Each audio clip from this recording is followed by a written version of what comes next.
کی تمنا یہی ہوتی ہے، لیکن پیارے آقا کریم صلی اللہ علیہ وسلم کے پیارے دیوانوں، وہ چاہتا ہے، ہر انسان یہی کہتا ہے کہ انہیں جانا نہ انہیں مانا، نہ رکھا غیر سے کام، للہ الحمد میں دنیا سے سونے کے لیے آئے بھائی، سونا گھر پہ سوئی ہے، بولے للہ الحمد میں دنیا سے، مسلمان ہے تو کھل کے بولے مسلمان گیا، ورنہ مسلمان تو کئی طریقے کے بھی ہوتے، مسلمان کئی طریقے کے بھی ہوتے، نام کے بھی ہوتے ہیں، کام کے بھی ہوتے ہیں۔ نام کے تو آج کل زیادہ ہی ملیں گے، کام کے اللہ ماشاءاللہ، نام کے مسلمان کم ملیں گے یا کام کے زیادہ مسلمان کم ملیں گے؟ آپ پورے اپنے ارد گرد، اپنے گرد و نواح، اپنے آس پاس دیکھیں کہ ہمارے پاس کتنے احباب رہتے ہیں۔ یہ رمضان المبارک کا مقدس مہینہ ملا ہے کہ نہیں ملا؟ ملا ہے نا؟ کھانے کے لیے ملا؟ بولے بھائی، بولتے رہیں گے تو بولنے مزہ آئے گا۔ رمضان مبارک کا مقدس مہینہ کھانے کے لیے نہیں ملا ہے، روزہ رکھنے کے لیے ملا ہے، اللہ سے تعلق لگاؤ رکھنے کے لیے ملا ہے، کیونکہ میرے آقا کریم صلی اللہ علیہ وسلم نے ارشاد فرمایا کہ شعبان میرا مہینہ ہے اور رمضان رب تبارک و تعالیٰ کا مہینہ ہے۔ اور جب آقا کریم صلی اللہ علیہ وسلم کی اس رات میں اگر ہم نے عبادت و ریاضت کی، ماہ شعبان المعظم کی 15ویں شب میں، اور اس کے ساتھ ہم نے روزے رکھے، یا ہم ایک دن کے رکھے یا ایک مہینے کے روزے رکھے، اس کے بعد ہماری نگاہوں کے سامنے ہوتا یہ کہ آنے واحد ایک وقت آتا ہے کہ ایک مہینہ آتا ہے پورے سال میں، ماہ رمضان مبارک کا مقدس مہینہ، جو تمام مہینوں سے افضل و اعلیٰ ہے، جو تمام مہینوں سے افضل و اعلیٰ ہے، اور رب تبارک و تعالیٰ اپنے بندوں سے کہتا ہے، اے میرے بندے، میں نے تمہیں پورے سال میں 11 مہینے کھانے کا حکم دیا، لیکن ایک مہینہ میں تمہارا امتحان لینا چاہتا ہوں، کیونکہ اگر تم امتحان میں کامیاب ہو گئے تو یقین جانو تمہارے گناہوں کو بخش دوں گا۔ اور اتنا ہی نہیں، اللہ کے رسول صلی اللہ علیہ وسلم نے فرمایا، رب فرماتا الصوم لی وانا اجزی بہ، یعنی روزہ یہ گنہگار امتی میرے لیے رکھتے ہیں، روزہ گنہگار امتی میرے لیے رکھتے، اس کا اجر میں خود عطا کرنے والا ہوں۔ اب آپ ذرا دیکھو کہ ایک روزہ دار ہے، روزہ دار کے پاس پانی بھی موجود ہے، پیسے بھی موجود ہے، اور ہر لمحہ، پہلے کے لوگوں کا عالم یہ تھا کہ لوگ پانی بھی بڑی مشکل سے پیا کرتے تھے، پانی بھی بڑی مشکل سے میسر ہوتا تھا، لیکن آج کا الحمدللہ ہر شخص کو پانی نصیب ہے، ہر شخص کو کھانا نصیب ہے، ہر شخص کو تمام ضروریات زندگی میں جو چیزیں آنے والی ہے وہ ساری چیزیں موجود ہے، لیکن پیارے آقا کریم صلی اللہ علیہ وسلم کے پیارے دیوانوں، اللہ تبارک و تعالیٰ تمہیں ایک مہینے کا یہ صلہ دیتا ہے کہ اگر تم ایک مہینہ اچھی طریقے سے عبادت و ریاضت کر لو گے، اور ایک مہینہ عبادت و ریاضت کرنے کے ساتھ ساتھ صدقہ و خیرات کر لو گے، روزہ رکھ لو گے، میں تمہیں اس طریقے سے گناہوں سے پاک کر دوں گا جس طریقے سے کہ ابھی بچہ پیدا ہوتے ہی جو ہے اسے گناہ کے بارے میں معلومات نہیں ہے، لیکن رب تبارک و تعالیٰ اپنے بندوں پر اتنا بڑا کریم ہے۔ درود پاک پڑھ، اللہ محمد صلی اللہ علیہ وسلم صلاۃ و سلام علیک سیدی یا رسول اللہ صلی اللہ تعالی علیہ وسلم۔ اللہ تبارک و تعالی ہر طریقے سے ہم گنہگاروں کو بخشنا چاہتا ہے۔ اگر ہم نے ایک مہینے عبادت کی تو اللہ تبارک و تعالی ہمارے تمام گناہ کو معاف فرماتا ہے۔ اب میں آتا ہوں جو میں نے قرآن کریم کی ایک آیت مقدسہ تلاوت کی، ایک سورہ تلاوت کی، اِنَّا أَنزَلْنَاهُ فِي لَيْلَةِ الْقَدْرِ۔ اللہ تبارک و تعالی ارشاد فرماتا ہے اِنَّا أَنزَلْنَاهُ فِي لَيْلَةِ الْقَدْرِ، بے شک ہم نے اسے شب قدر کی رات میں اتارا۔ اسے سے مراد اللہ رب العزت کے بارے میں ہے کہ اللہ تبارک و تعالی فرماتا ہے اسے یعنی قرآن کریم کو ہم نے شب قدر کی رات میں اتارا۔ وما ادراک ما لیلۃ القدر، اور تم نے کیا جانا کہ لیلۃ القدر کیا ہے؟ وما ادراک ما لیلۃ القدر، تم نے کیا جانا لیلۃ القدر کیا ہے؟ تنزل الملائکۃ والروح، تنزل الملائکۃ والروح فیہا بإذن ربہم من کل امر سلام ہی حتی مطلع الفجر، اور اللہ تبارک و تعالی اپنے فرشتوں کو یعنی اس رات میں فرشتے نازل ہوتے ہیں۔ تنزل الملائکۃ والروح فیہا بإذن ربہم من کل امر، اللہ تبارک و تعالی کے حکم سے فرشتے آسمان سے زمین پر نازل ہوتے ہیں۔ سلام ہی حتی مطلع الفجر، اور وہ سلامتی کی دعا کرتے ہیں صبح کے چمکتے تک، یعنی کہ صبح ہونے تک وہ فرشتے رہتے ہیں آسمان دنیا پہ، سورج غروب ہونے سے لے کر کے سورج کا وقت، سورج طلوع ہونے کے درمیان میں، اس درمیان میں فرشتے رب کے حکم سے آتے ہیں اور اس بندے مومن کے لیے دعائیں مغفرت کرتے ہیں، جو بندہ اللہ اور اس کی رضا کے لیے عبادت و ریاضت کرتا ہے۔ جو بندہ اللہ اور اس کی رضا کے لیے عبادت کرتا ہے، اس کی شان نزول کی آیت تفسیر بہت ساری ہے، لیکن ایک یہ بھی ہے کہ ایک مرتبہ کا واقعہ ہے، آقا کریم صلی اللہ علیہ وسلم آپ پچھلے امتیوں کے عمر کا توازن کر رہے تھے، ان کے عمر بہت لمبی ہوا کرتی تھی۔ آپ اس خیال میں تھے کہ اللہ تبارک و تعالیٰ نے اور نبی کے امتیوں کو بہت عمر دی ہے، ہزاروں سال، 100 سال، 500 سال کی عمر دی ہے، لیکن آقا کریم صلی اللہ علیہ وسلم نے آپ توازن جب کیا تو آپ نے یہ سوچا کہ ہمارے گنہگار امتیوں کی عمر کم ہے، ہمارے گنہگار امتیوں کی عمر کم ہے۔ آقا کریم صلی اللہ علیہ وسلم آپ یہ سوچ ہی رہے تھے اور ذہن میں یہ آیا، اتنے میں رب تبارک و تعالیٰ نے جبریل امی کو بھیجا، اے جبریل جاؤ میرے محبوب سے کہہ دو، اے محبوب آپ رنجیدہ نہ ہو،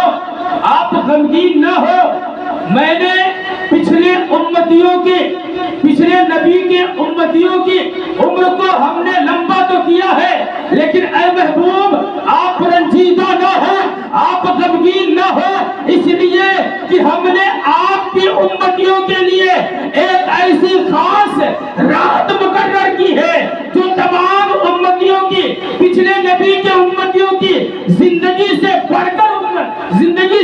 کر ان کی عمریں ہیں۔ لیکن پیارے آقا کریم صلی اللہ علیہ وسلم آپ رنجیدہ نہ ہو، کیونکہ آپ کی امت کو ایک رات دے رہا ہوں جس کو میں نے شب قدر کا نام رکھا ہے، ایک رات دے رہا ہوں جس کو میں نے شب قدر کا نام رکھا ہے، اور شب قدر 1000 مہینوں سے بھی زیادہ افضل والی رات، شب قدر 1000 مہینوں سے افضل والی رات ہے۔ اور ایک مرتبہ کا واقعہ ہے کہ آقا کریم صلی اللہ علیہ وسلم صحابہ کرام کے درمیان میں یہ فرما رہے تھے کہ ایک اللہ کے ولی ہیں جن کا نام حضرت شمعون رضی اللہ تعالی عنہ ہے، اور علامہ عاصی رحمۃ اللہ علیہ لکھتے ہیں کہ بعض کتابوں میں شمشون ہے، لیکن جو اصل میں مشہور ہے وہ شمعون ہے۔ یہ اللہ کے اپنے پائے کے اللہ تبارک و تعالیٰ کی بارگاہ میں ایسے مقرب ولی ہے کہ آپ 1000 سال تک روزہ رکھتے ہیں اور 1000 سال تک رب کی عبادت بھی کرتے ہیں۔ سونے لگے پھر بولے ذرا سبحان اللہ، اور زور سے بولے، کیونکہ رمضان کا مہینہ ہے، سب آجو باجو میں سوتے ہیں، سونے والوں کی کمی نہیں ہے، زور سے بولے سبحان اللہ۔ ایک مہینہ 1000 سال آپ رب کی عبادت کرتے رہے، 1000 سال روزہ رکھتے، اور اس کے ساتھ ساتھ آپ جہاد بھی 1000 سال تک کیے، جہاد بھی کرتے رہے۔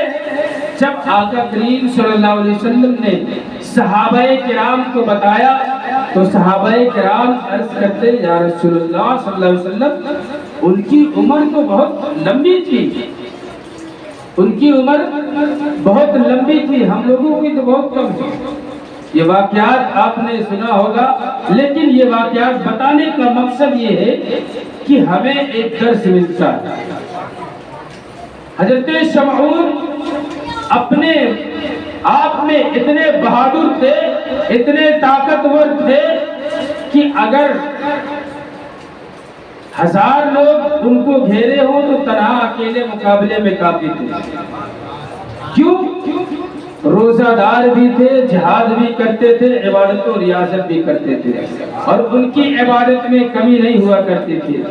تو کسی نے سوچا، کچھ بد اخلاق لوگوں نے سوچا کہ اگر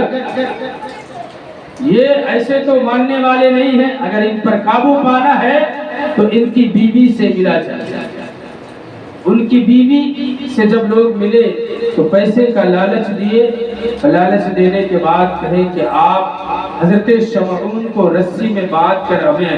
ہمارے حوالے کر دیں تو ہم آپ کو مال و دولت سے، انعام و اکرام سے نواز دیں گے۔ لیکن بیوی نے سوچا کہ اگر ہمیں مال و دولت مل جائے گا تو اچھی بات ہے۔ حضرت شمعون آپ رات میں سوتے ہیں، اس کے بعد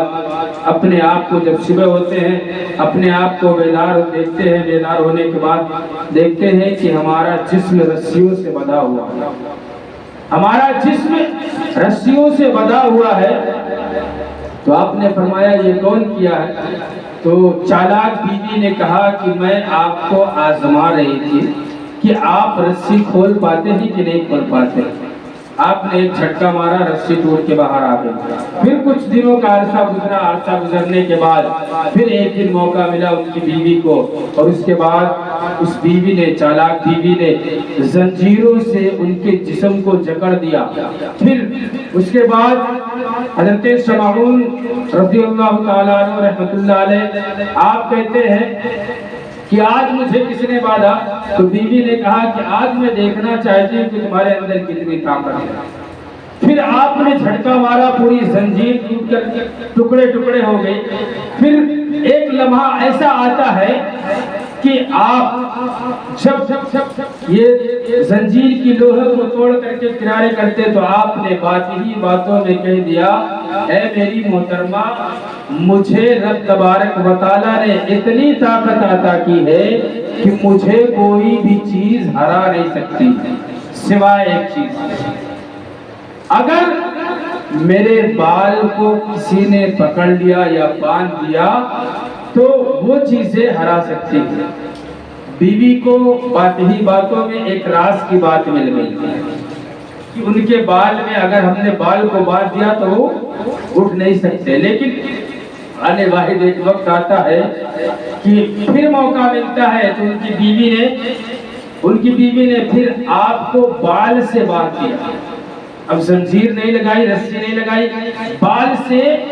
باندھ دیا اور ایک کھمبے کے اندر باندھ کر کے آپ کو کھڑا کیا ایک کھمبے سے۔ اس کے بعد ان کی بیوی نے اپنے ہاتھ سے ان کے ناک کاٹے، ان کے کان کاٹے، ان کی آنکھیں نکالی، یہ ساری نکالنے کے بعد ان کے حوالے کر دیا، اور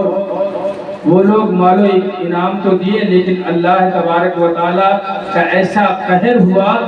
کہ اللہ تبارک و تعالیٰ نے ان سبوں کو زمین میں دھسا دیا، ان سبوں کو زمین میں دھسا دیا۔ تو اللہ تبارک و تعالیٰ کی حبیب صلی اللہ علیہ وسلم اپنے صحابہ کرام کو یہ واقعہ بیان کر رہے تھے، اے میرے صحابیوں، پہلے کے نبی کے امتیوں کی عمریں بہت زیادہ ہوا کرتی تھی، لیکن صحابہ نے عرض کیا یا رسول اللہ، آپ کی گنہگار امت کی عمریں کم ہیں؟ تو اللہ تبارک و تعالیٰ نے اپنے حبیب کے صدقے میں کہا، اے محبوب آپ رنجیدہ نہ ہو، ہم نے ایک رات دی ہے آپ کے گنہگار امتیوں کو، اس رات میں جو کوئی عبادت کرے گا اللہ تبارک و تعالیٰ شب قدر کی رات میں جو کوئی عبادت کرے گا اللہ تبارک و تعالیٰ اس کو 1000 سال عبادتوں کا ثواب عطا فرمائے گا۔ درود پاک صلی اللہ علیہ وسلم، صلی اللہ علیہ وسلم، صلاۃ و سلام علیک سیدی یا رسول اللہ صلی اللہ علیہ وسلم۔ میں وقت کی قلت کو نظر رکھتے ہوئے میں کچھ گزارش کروں گا جو آپ نے گئے جمعہ میں جو ہے سماعت بھی کیا ہوگا۔ جس طریقے سے ہر سال ہر شخص کی عید ہوتی ہے، اسی طریقے سے ہر سال اماموں کی بھی عید ہوتی ہے۔ ہوئے گی کہ نہیں ہوگی؟ تو بولے سبحان اللہ یار، ہر بار دھکا لگانا پڑ رہا ہے۔ روزہ ہے مانتے ہیں، لیکن روزے میں زبان کھولیں گے تو سبحان اللہ بولنا بھی ثواب ہے، بیٹھنا بھی ثواب ہے، سننا بھی ثواب ہے۔ تو میں گئے سال تمام حاضرین کو یہ بتایا تھا میں نے کہ 1000 شب قدر کا چندہ لگا ہوا تھا، اس سال بھی 1000 ہے ہر سامعین کی طرف سے، 1000 ہر شخص کو دینا ہے شب قدر کا چندہ، لیکن ابھی کچھ لوگوں نے دیا کچھ لوگوں نے نہیں دیا۔ کچھ لوگوں کے پاس جاؤ تو سب بہت آسانی کے ساتھ کہہ دیتے ہیں ہمارے بھائی نے دیا، ہمارے بھائی نے دیا۔ میں نے گئے جمعہ میں بتایا تھا کہ اگر بھائی ہی دے گا تو آپ کے ہاتھ میں کیا آئے گا؟ خالی ہاتھ، خالی ہاتھ میں کٹورا ہی خالی رہے گا، کچھ آنے والا نہیں۔ اگر آپ کے دروازے سے آپ سے کوئی مانگے سوال کرے تو آپ خود دو، وسعت ہے تو یہ مت کہو کہ ہمارے بھائی دیں گے، کیونکہ انسان جب کھانا کھاتا ہے تو اس کا ہی پیٹ بھرے گا نا، کہ بھائی تو بھر جائے گا۔ اچھا 2 ہی جن کو سمجھ میں آیا، باقی سب کو سمجھ میں پھر سے بولے، جو کھانا کھائے گا اس کا پیٹ بھرے گا یا بازو والے کا بھرے گا؟ جو کھائے گا اس کا پیٹ بھرے گا، بازو والے کا پیٹ نہیں بھرے گا۔ تو اگر ہم کسی کو دے رہے ہیں تو ہمیں ثواب ملے گا کہ بازو والے کو ثواب مل جائے گا؟ ہمیں ملے گا نا، کہ بازو والے کو ملے گا؟ بازو والے کو تو مل نہیں سکتا، چاہے میرا باپ بھی ہو تو نہیں ملے گا۔ اگر میرے باپ کی نسبت سے میں نے دیا کہ یہ ہمارے والد کی طرف سے ہے تو یقین جانے میرے والد کو بھی ثواب ملے گا۔ اور اگر ہم نے اپنی نسبت سے دیا کہ ہم پورے گھر کا ذمہ ٹھیکہ لے کر کے بیٹھے ہم ہی دیں گے اور کوئی نہیں دے گا، تو بتاؤ اس کے حق میں جائے گا کہ اور کسی کے حق میں جائے گا؟ پورے گھر کا جو ذمہ دار ہے، ابھی فی الحال جو کمانے والا ہے تنہا، اس کی ذمہ داری ہے، ابھی وہی دینے والا ہے۔ اب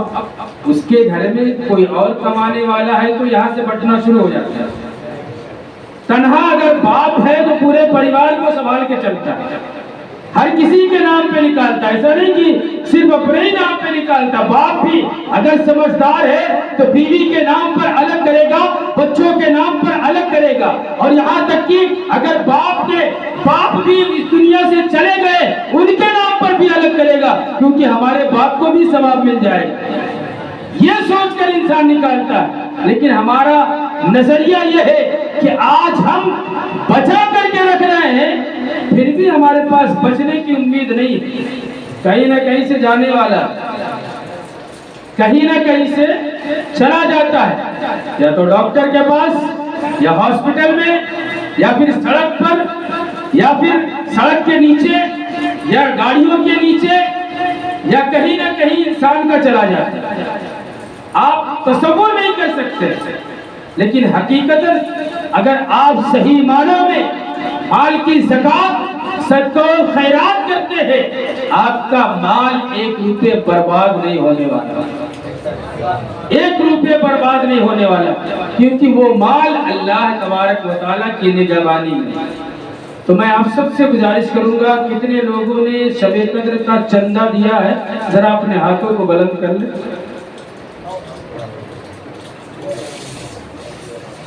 ماشاءاللہ، ابھی آپ خود دیکھ لیں آنکھوں کے سامنے، چند لوگوں نے شب قدر کا چندہ دیا ہے، اور سب کہتے ہیں مولانا کی بھی عید ہوگی، مولانا کی بھی عید ہوگی۔ مولانا کی عید کیسے ہوگی بھائی؟ کئی 4-5 جن جو ہمارے خاص والے، جو ہمارے ممبران ہیں، وہی سب ملا کر کے دے رہے ہیں، باہری تو کوئی دیتا ہی نہیں۔ آپ سب سے گزارش کروں گا کہ گئے سال بھی 1000 روپے لگا تھا، اس سال بھی 1000 ہی روپے لگا ہے، تو اللہ توفیق دے، ابھی رومال گھمایا جائے گا، جو ہو سکے آپ اس میں دے، نام لکھائیں۔ جو 1000 روپے والے ہیں ان سے گزارش کروں گا، جو اہل محلہ ہے، باہری لوگوں سے گزارش کروں گا، ان کی خوشی کی اوپر ہے، لیکن جو اہل محلہ ہے، جو اس مسجد کے حقدار ہیں، جو مسجد میں 1 روپیہ یا 1 لاکھ دیے، ان سب سے گزارش کروں گا کہ بھائی گئے سال 1000 روپیہ تھا، مہنگائی تھوڑی کم تھی، ابھی 2-4 روپے بڑھ گئے، 1000 ہی روپیہ ہے، لیکن صرف آپ سے 1000 روپیہ لینا ہے۔ کتنا؟ نہیں دینا تو بھی بولے، زور سے بولے سبحان اللہ۔ 1000 روپے دینا ہے انشاءاللہ۔ میں مولانا قمر صاحب سے گزارش کروں گا کہ اوپر جتنے لوگ ہیں، اور حافظ علی مرتضیٰ صاحب سے چوتھے پہ چلے جائیں، اور ادھر حافظ جی سے گزارش کروں گا، جو لوگ ہیں دینے والے ان کا نام لکھ لیں، اور نام کے ساتھ ساتھ مولانا قمر صاحب سے گزارش کروں گا کہ وہ صدقہ فطرہ زکوٰۃ کی جو رسید ہے ان کے پاس اس میں الگ کرے، اور ساتھ ہی ساتھ جو مسجد کا سب کا چندہ ہے وہ بالخصوص اس کو ایک لسٹ میں نام لکھ کے وہ ہم تک پہنچانے کی کوشش کرے، تاکہ آئندہ جمعہ الوداع ہے اس میں اچھے سے ملاقات ہوگی، آئندہ جمعہ میں ملاقات ہوگی انشاءاللہ، اللہ نے چاہا تو۔ خوش نصیب ہوگے تو مر جاؤ گے، خوش نصیب ہوگے تو مر جاؤ گے، ورنہ پھر جمعہ الوداع میں ملاقات ہوگی انشاءاللہ۔ خوش نصیب ہی لوگ اس مہینے میں ان کی موت ہوتی ہے کہ نہیں؟ کیونکہ قبر کے سوالات سے بھی محفوظ، عذاب قبر سے بھی محفوظ، ڈائریکٹ سیدھا میدان محشر میں۔ اور اگر بندہ صدقہ و خیرات کر کے اس مہینے میں مرا ہے تو سوچو کتنا بڑا خوش نصیب ہوتا ہے۔ میں نے حدیث مبارکہ ہر دن دوپہر کے بعد لوگوں کو سنایا، اس میں ایک حدیث یہ بھی سنا کہ اگر کوئی بندہ صدقہ و خیرات کرتا ہے، اگر کوئی بندہ صدقہ و خیرات کرتا ہے میدان محشر میں، وہی صدقہ اس کے لیے سایہ بنے گا، میدان محشر میں وہی صدقہ اس کے لیے سایہ بنے گا۔ میں آپ سب سے گزارش کروں گا، اس میں کتنے جن ہیں جو نہیں دیے، نام لکھانا چاہتے ہیں؟ ماشاءاللہ 2 جن ہوئے۔